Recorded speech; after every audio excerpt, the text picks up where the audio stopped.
friends. This is Caroline, and this will be the third installment in a series asking the Ascended Masters, Archangels, etc. for their input on why we intentionally write child abuse into our blueprints before we incarnate. So many people find it unbelievable that anybody would want to abuse a child, particularly physically and especially sexually.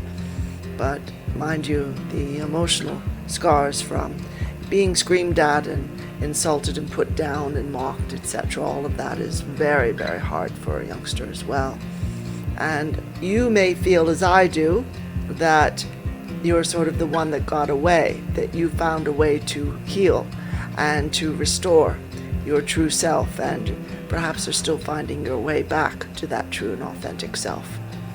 And it does take work, and we learned last week that the journey of healing reveals so much to us that it's almost, you might say, a kind of boot camp for soul growth.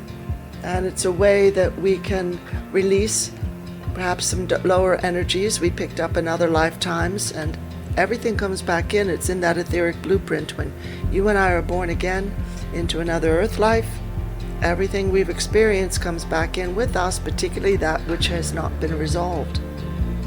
So we've also learned that people experience things such as being trafficked as a child or molested, assaulted by anybody, to anchor a lot of light into that situation and anchor a lot of light into the lives of those who are abusers and who come in with low intent, or who have very, very low consciousness. They're not even slightly aware of the effects of what they're doing. They're only thinking of themselves. So today we'll hear from Lord Saint Germain, Ascended Master Saint Germain, who lived such an astounding life as so many, different personas.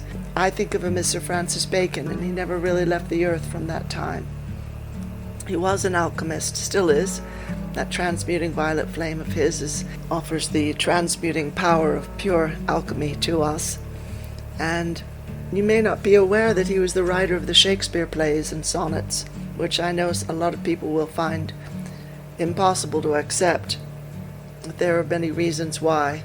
It's a fascinating story. He has had a number of incarnations that took on different stripes, different colors, different shapes, and not all of them joyful ones. But what he has come to now is so astounding, and we are so blessed that he's still on the earth and assisting us in achieving divine justice. Still an attorney and still working for humanity and the higher realms. So I'm going to bring him in, so you'll hear him next. Many blessings.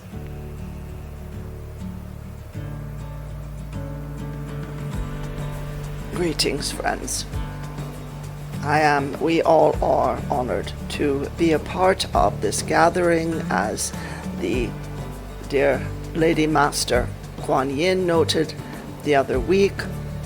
Though the gathering takes place over a variety of space-times, nevertheless all are one.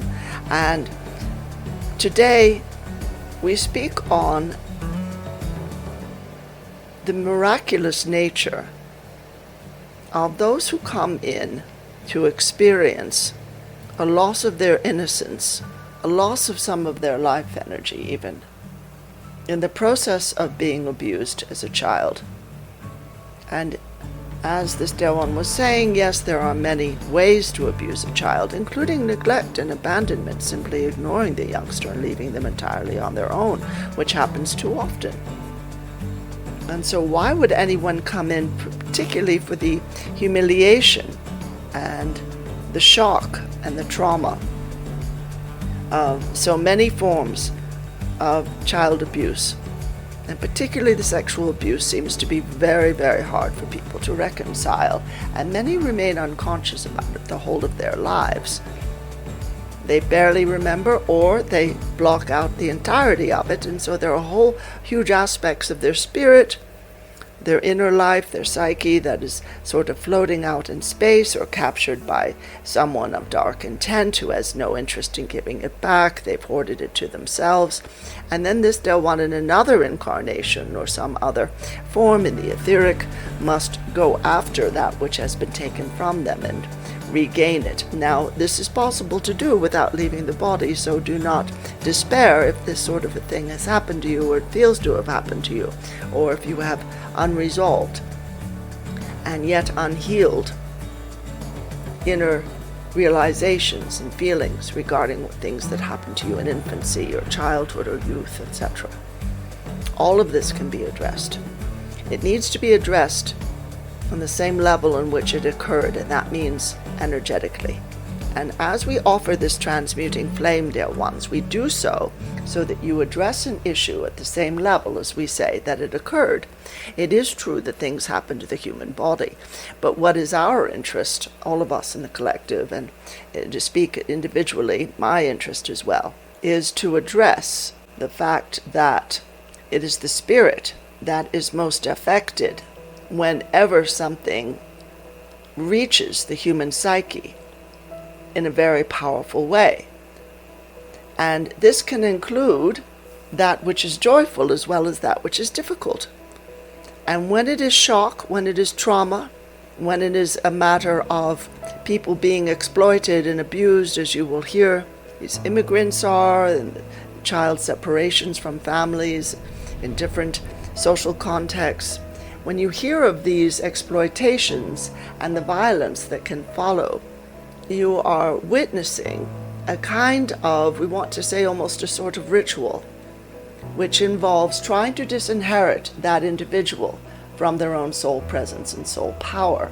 Now, it's in many ways a weak attempt, because it isn't really possible to separate from someone their true soul power, not completely. They always have the option of regaining that connection.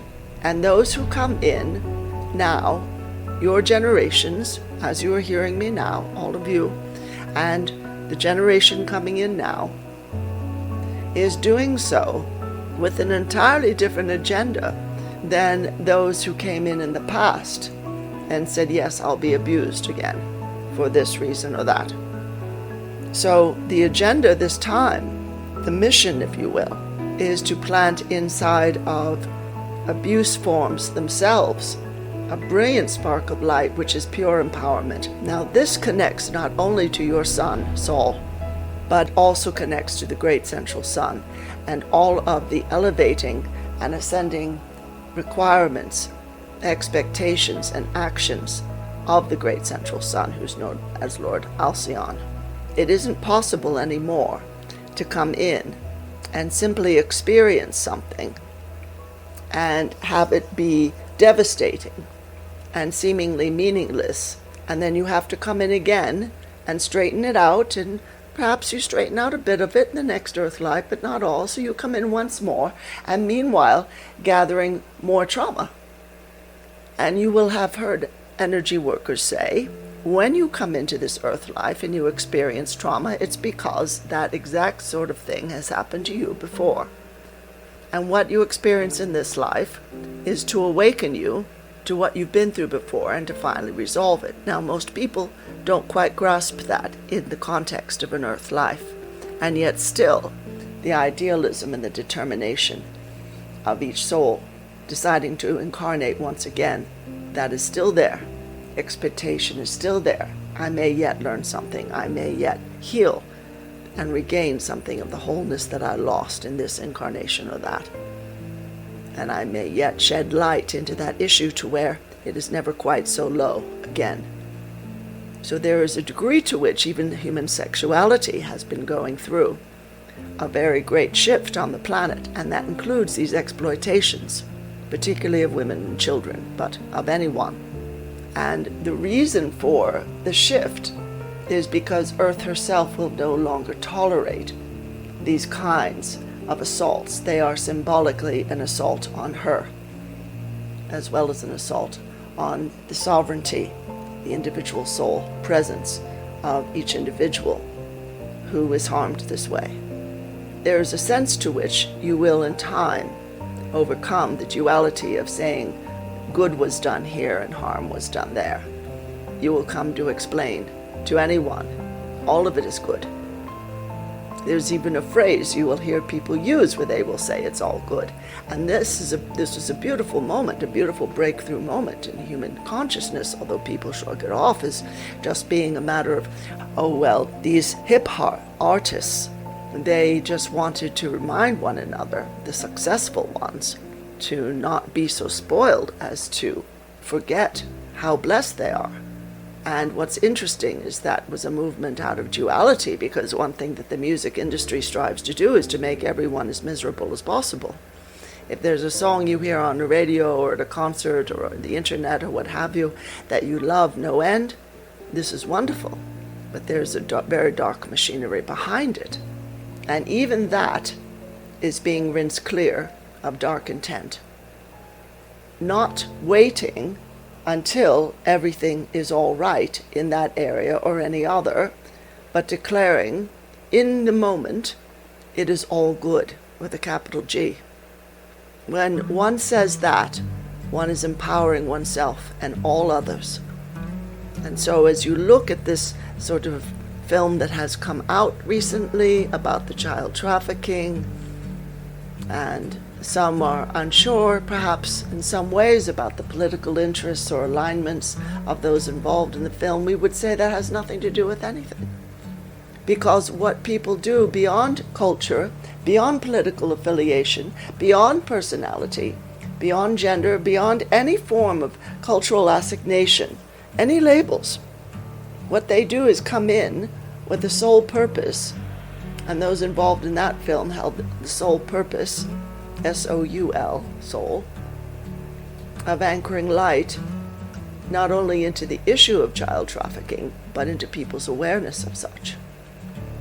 Sometimes, despite the terribleness of an issue, the new heights of love and compassion that people are able to rise to as they are viewing that subject, this is a breakthrough moment for humanity. What people would prefer is if everything just flowed smoothly in their life and everyone else's from now on. And this is understandable, dear ones. And yet, is that why you came in? Or is there a bigger story? And of course, the difficult part is you all come in as vulnerable, tiny children, at the mercy of those around them. And understandably, you want those children to have positive experiences. But some of them have come in intentionally, deciding on a soul level, on a higher self level, making this decision quite powerfully, quite consciously in the higher realms. I go into this terrible situation so as to anchor light into it, and also to assist humankind in understanding whether or not we created duality.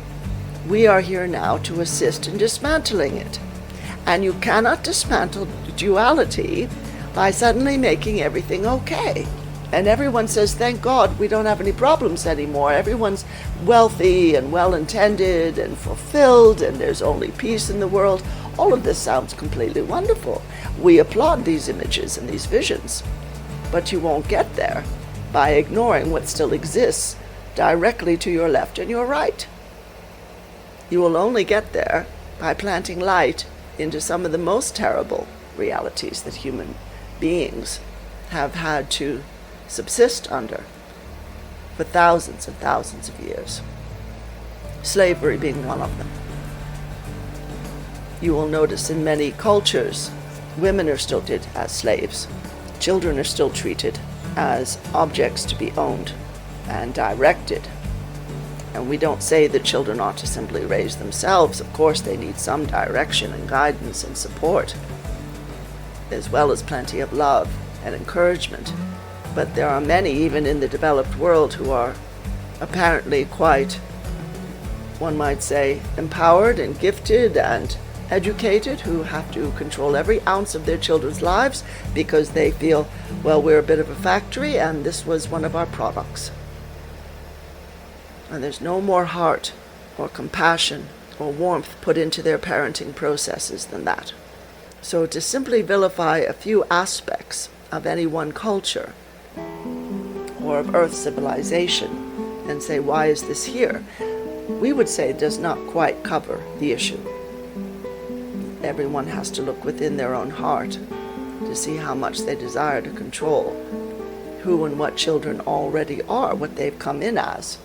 And certainly there is very deep and very serious social programming, as well as religious and academic programming of all kinds that goes on in most cultures. And this too needs to be routed out and released. So what we will do now is place that entire planet of yours, and she is so beautiful and so courageous. She feels the love and the warmth, the brilliant light of each of you, and she is utterly thankful, chock full of appreciation for your beautiful presences. And we're placing your entire Lady Gaia in our beautiful transmuting violet flame, this cool violet flame, transmuting all of that which would grab up a child's life energy for itself, disappearing, dissolving, releasing all the old contracts, all the old constructions of the past that have held people in what is called karma, and actually goes plenty deeper than that. Releasing all agreements to live in duality, to sustain duality, and infusing all of these dark areas with a higher light, is constantly striving, constantly moving forward, not to judge, but to love and accept and to elevate every single dark frequency, returning it to the light. And this is true transmutation, this is true alchemy, and each of you carries this power within yourselves. So put each situation in your own life, as well as your countries and your earths, into the violet flame right now, and require that it move only to its highest form, its highest iteration. And give thanks and appreciation that this is occurring now. Require peace on your planet. Require it. Peace for all beings, abundance for all beings, a calm and fruitful and fulfilling life for all persons. And know that this is unfolding. Why? Because of what you see occurring outwardly? No, dear ones. Because of you and who you are and what you have done in this world. What you bring. This beautiful light that you hold. We give thanks for you in every moment. And so we send many blessings. Namaste.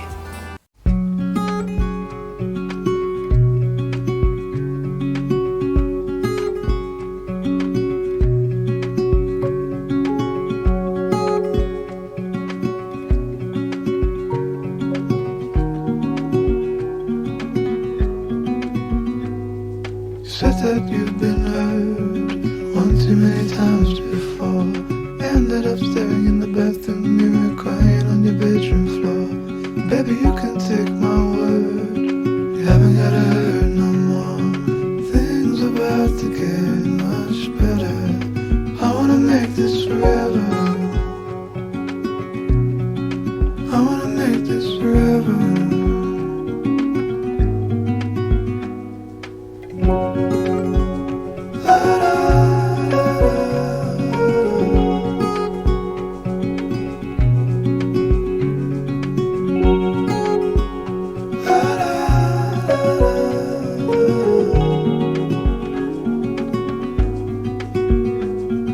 Said that you felt lost 100 times before, going in circles